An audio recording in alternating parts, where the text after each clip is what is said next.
చిత్తూరు జిల్లా కుప్పం మున్సిపల్ పరిధిలోని కొత్తపేటలో టీడీపీ రాష్ట్ర కార్యదర్శి గోపీనాథ్ పర్యటించారు. స్థానిక ఎన్టీఆర్ స్టేడియంలో క్రికెట్ ప్రీమియర్ లీగ్ పోటీలను ప్రారంభించారు. క్రీడాకారులను ఉత్తేజపరచడానికి క్రికెట్ పోటీలను నిర్వహించడం సంతోషంగా ఉందన్నారు. విద్యార్థులకు చదువుతో పాటు క్రీడలు చాలా అవసరమని అన్నారు. పార్టీ ఆధ్వర్యంలో ఈరోజు అభివృద్ధి చేసేదానికోసం ప్రణాళికలు కూడా చేస్తూ ఉన్నాం.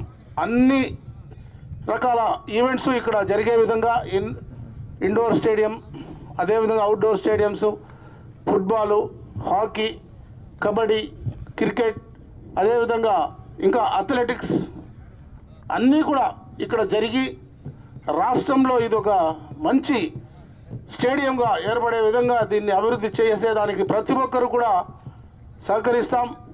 మా వంతు బాధ్యతగా మేము ఎప్పుడు కానీ నేను చిన్నప్పటి నుంచి క్రీడల్లో ఎన్నో విధాలుగా పాల్గొనడం జరిగింది.